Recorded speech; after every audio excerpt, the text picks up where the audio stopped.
E se você pudesse saber em quais temas aquela empresa já foi condenada, te ajudaria na sua reclamação trabalhista, né?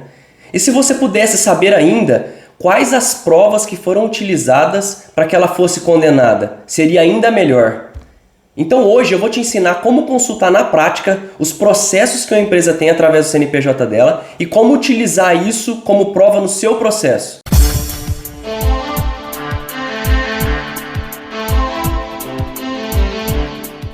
Fala pessoal, sejam muito bem-vindos a mais um vídeo do canal Esquematizando Juridiquês. Eu sou Estênio Furtado e nesse vídeo eu vou te mostrar como consultar na prática os processos de uma empresa e como utilizar isso nos seus processos.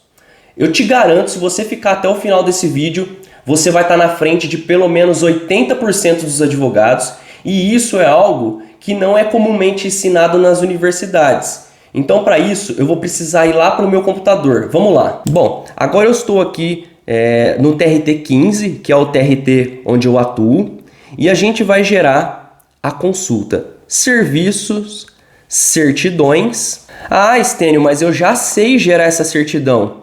Ô, pessoal, na realidade, você tem que saber dar utilidade para essa consulta. E é isso que a gente vai fazer junto aqui nesse vídeo. Não adianta você saber simplesmente da existência. Eu, por exemplo, eu sei da existência do acordeon, da sanfona, gaita, em algumas regiões tem vários nomes. Eu sei da existência, da existência. É um instrumento que eu gosto muito, mas eu não sei dar utilidade para ele. Eu não sei tocar o acordeon. Então, para mim não adianta de nada saber da existência. Então vamos voltar lá para a nossa tela. Certidões. E aí a gente vai gerar essa certidão eletrônica de ações trabalhistas.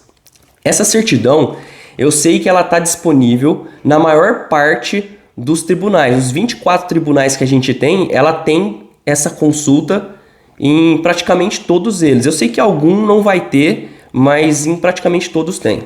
E a gente vem aqui, aqui no TRT15 eu tenho a opção de clicar nesse link ou vir aqui na certidão eletrônica desse outro lado.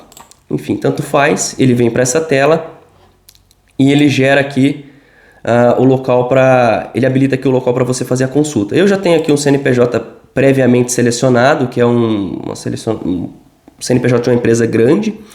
E aqui a gente faz essa continha para a gente poder adiantar. 42. E a gente emite a certidão. Pode ser que ela demore aqui alguns segundos para ela gerar. E a gente vai passar a dar utilidade para ela. Vocês vão perceber que ela vem detalhada todos os processos que aquela empresa ali tem.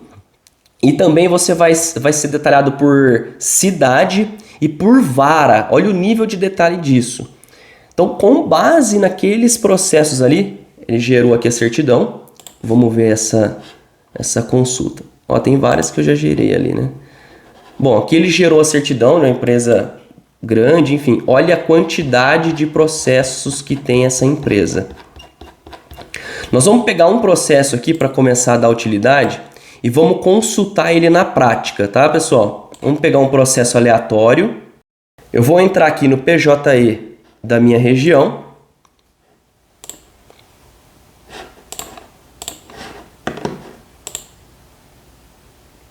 Vou fazer o meu login, você vai utilizar o seu. Por isso que está embaçado.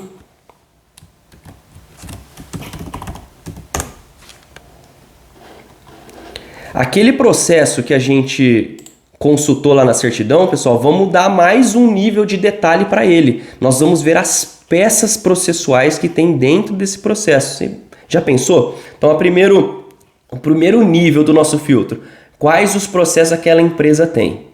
O segundo nível, quais os processos aquela empresa tem e em quais cidades? Um terceiro nível, quais os processos aquela empresa tem e quais as varas naquela cidade? E dentro daquela vara, quais os processos que ela tem. Agora, se você quer consultar ainda mais, você vem e consulta o processo na íntegra para você ver as peças. Ah, mas para que eu vou fazer isso? Eu já vou te explicar. Consulta o processo de terceiros. Eu sei que esses dias para trás estava dando problema aqui no PJE. mas a gente vai tentar fazer a pesquisa aqui. Ó, deu certo. Vamos fazer a pesquisa. Enquanto ele está carregando aqui, a gente já vai falando sobre a utilidade. Pessoal, imagina o seguinte, vocês vão saber com isso, quando vocês acessarem o processo propriamente dito, vocês vão ver as peças processuais. Então vocês vão poder ver quais os tipos de pedidos que é mais comum na sua região. Já pensou numa empresa que em determinada região ela tem só um pátio de distribuição e em uma outra região ela tem um parque fabril, por exemplo? Os pedidos comuns de uma região, eles não necessariamente vão ser os pedidos comuns na outra região. Então, com isso, você vendo quais os processos, quais as cidades, quais as varas e vendo as peças processuais que tem na sua comarca, isso vai te adiantar demais. Olha isso. Mas pense bem, que você está pensando em pedir uma horas e etínere, por exemplo. Opa, aqui na minha região é aceito, depois da reforma teve uma mudança. Como que é visto aqui na minha região? Você vai poder ver isso. Pensa o seguinte, essa é a primeira utilidade, né? Você vai poder ver os pedidos que são mais comuns. Agora pensa, você consultar a ata de audiência desse processo. Aqui você vai passar a extrair provas do processo.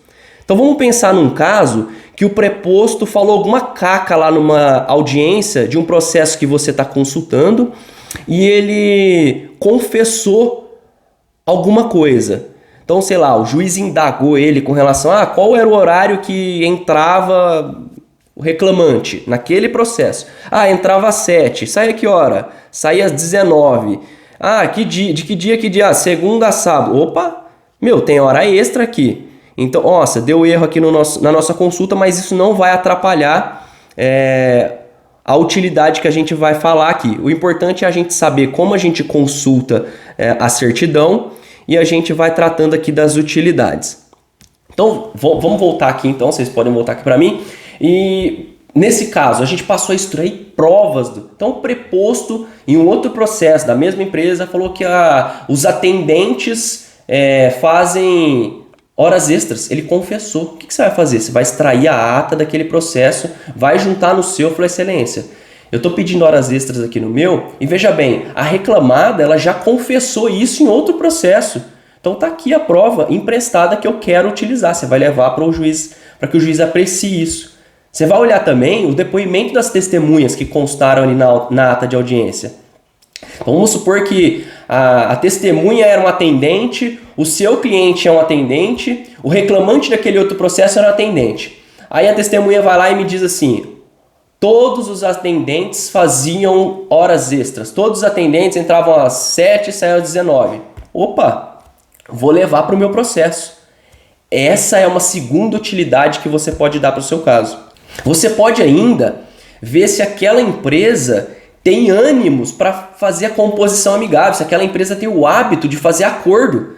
Se você sabe que aquela empresa tem o ânimo, tem o hábito de fazer acordo, você vai mais bem preparado para a audiência. Você vai com um maior número de propostas para fazer acordo. Então, assim, essa consulta ela te ajuda a antecipar os passos que podem acontecer dentro do processo, percebe? Uma quarta utilidade que isso pode ter. Você vai consultar laudos periciais dentro desse processo. Vamos supor que você está pedindo uma periculosidade de uma empresa e aí você vai lá consultar os processos que ela tem na sua região. Só que os laudos são completamente desfavoráveis para os reclamantes. Você vai insistir no pedido? Não vai. Percebe que você consegue antecipar? O contrário também é verdadeiro. Vamos supor que você consulta o processo e vê que tem laudo favorável, consultou outro, tem outro laudo favorável. O que você vai fazer? Excelência, está aqui, ó. Esses laudos foram gerados em desfavor dessa reclamada. Percebe que o laudo, ele diz que tem aqui a insalubridade, constatou que existe agente insalubre, eu vou utilizar isso no meu processo. Você está antecipando. Você não vai nem precisar solicitar a prova pericial nos seus autos. Já existe ampla jurisprudência no sentido de que a prova emprestada da insalubridade é aceita pelos juízes. Está certo que o juiz vai ter que apreciar isso, mas se ele não apreciar, se ele não acatar o seu pedido, ele vai mandar fazer a perícia. mas é amplamente possível que ele aceite sim o seu pedido. Olha a outra utilidade. Mais uma utilidade, você pode saber inclusive qual é o entendimento do juiz da sua região. Isso funciona de forma sensacional em comarca pequena. Não que não funcione nas comarcas maiores, mas em comarca pequena, isso funciona de forma sensacional. Você consultar o processo daquela empresa, daquela vara, ver os pedidos, como o juiz daquela vara entende, e você vê o que você pede e o que você não pede. Você vai entender. Eu não tenho ônibus para recorrer a um pedido. Você vai avaliar de acordo com o entendimento daquele juiz. Uma cidade que tem 2 varas, por exemplo, você vai saber qual que é o entendimento daqueles juízes. Agora, quer saber uma utilidade mais interessante ainda? Se coloque no lugar do juiz. Já pensou você recebendo lá, como juiz, uma reclamação trabalhista que tem um pedido de um advogado que pensa da mesma forma que você? Já pensou? É isso que você vai fazer. Você consultando isso, você vai ver a sentença que está dentro daquele processo, você vai ver o entendimento, qual que foi o amparo legal, qual que é o embasamento, qual que é o fundamento que o juiz utilizou e vai utilizar no seu processo. Legal, né? Então, o juiz deferiu ou sentenciou favorável àquele reclamante, porque ele entende assim, entende assado, é obrigação do juiz fundamentar. Você vai utilizar aquela fundamentação e já vai colocar na sua inicial. Quando chegar lá para o juiz fala, esse é um gênio. Ele entende como eu, essa advogada entende como eu. Percebe? Então você está antecipando. Olha que maravilha, se coloque no lugar do juiz, você receber esse processo com a fundamentação que você faz. Nossa, ele entende como eu. Percebe que legal? As utilidades que a gente está dando para essa consulta, que embora muita gente possa saber, eles não sabem dar utilidade para isso. Puxa vida, Estênio, eu distribuí um processo e eu não sabia utilizar essa ferramenta da melhor forma. E agora? Tem utilidade depois que eu distribuí? Tem utilidade depois que você distribuiu também. Nem sei onde que eu parei. Digamos que você distribuiu um processo, eu vou falar uma cidade aqui do meu TRT, sei lá, São José do Rio Preto. Você distribuiu um processo em São José do Rio Preto e você sabe que o seu processo ele está tramitando na 3ª vara de São José do Rio Preto. O que você vai fazer? Você vai entrar, consultar, gerar certidão, consultar os processos daquela empresa, naquela cidade, na 3ª vara de São José do Rio Preto. E você vai ver o entendimento daquele juiz. Você vai ver como aquele juiz entende os pedidos que você fez lá na sua inicial. Vou dar um exemplo. Digamos que lá na sua inicial você tenha pedido horas em itinere. E aquele juiz ele entende que não é devido horas em itinere para aquela empresa, para aquele tipo de trabalhador. E lá na sua reclamação trabalhista tinha ou tem as horas em itinere. Mas qual que é a utilidade disso? Claro que tem utilidade. Pense bem, você já sabe o entendimento do juiz, chegou na audiência, você vai correr o risco da sucumbência, a não ser que você esteja disposto a recorrer ou disposta a recorrer e prolongar ainda mais o assunto. Agora vamos supor que isso não seja a sua intenção, essa não seja a sua intenção, e você não queira correr esse risco de sucumbência, e você viu que o entendimento do juiz é o contrário ao pedido que você fez na sua inicial. Excelência, eu gostaria de desistir de tal pedido que eu fiz na minha reclamação. Dificilmente a reclamada não vai concordar. E mesmo que ela não concorde, você faz a renúncia do pedido. Já que você não tinha a intenção de recorrer, alinhe isso com o reclamante, falou, eu vou pedir. Se for antes, eu vou pedir. Se cair em tal vara, a gente segue. Se não cair em tal vara, a gente não vai seguir. Eu vou fazer tal, eu vou utilizar tal estratégia. Você deixa o reclamante já ciente da sua estratégia e você dá utilidade para essa consulta, mesmo depois de você ter distribuído o processo. Estênio, mas você está dando utilidade só para reclamante. Eu atuo para reclamada. Tem utilidade para reclamada? Claro que tem utilidade para reclamada. Aqui é igual a história da sanfona que eu falei. Depois que você aprende a tocar, você faz qualquer tipo de música. Tem gente fazendo música eletrônica com sanfona, percebe? É o mesmo caso. Depois que você aprender a utilizar a ferramenta, você vai dar as suas próprias utilidades. E aqui a gente tem que entender que existe uma paridade de armas. Tudo que for válido para o reclamante é válido para a reclamada. Então você consultou os processos de uma reclamada que te procurou, consultou os processos anteriores e viu que uma testemunha do reclamante fez caca e falou que nenhum atendente nunca fez horas extras lá naquela reclamada. É na mesma região, é na mesma cidade, mesma vara, etc. Você fez a mesma consulta que você utilizou lá para o reclamante, só que agora atuando para a reclamada. Deu utilidade também para a reclamada, percebe? Opa, vou usar. Ó, excelência, essa testemunha nos autos do processo tal confirmou, excelência, que nessa reclamada aqui nenhum atendente faz hora extra, embora o reclamante desse processo aqui ele está pedindo, nessa reclamada aqui ninguém faz horas extras. Então, deu a mesma utilidade lá do reclamante para reclamada. Agora que você já sabe tocar o instrumento, você vai fazer a sua própria música. Eu já tinha tratado esse assunto lá no meu Instagram. Se você não me segue, eu vou deixar o link aqui embaixo. Se você gostou do vídeo, toque no sininho, se inscreva no canal e tchau!